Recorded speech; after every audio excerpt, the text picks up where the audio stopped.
আমার একটা মানুষ ছিল, যদি বলতাম দেখা করবে, নদী পাড়ি দিয়ে চলে আসতো আমার কাছে।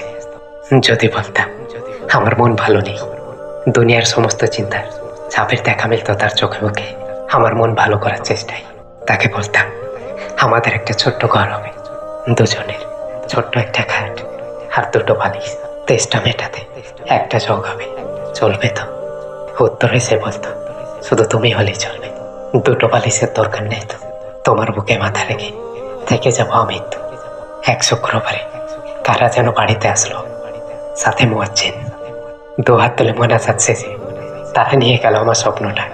এখন মন ভালো করার আর কেউ নেই। মাঝে মাঝে আমার মরে যাবার মতো কষ্ট হয়।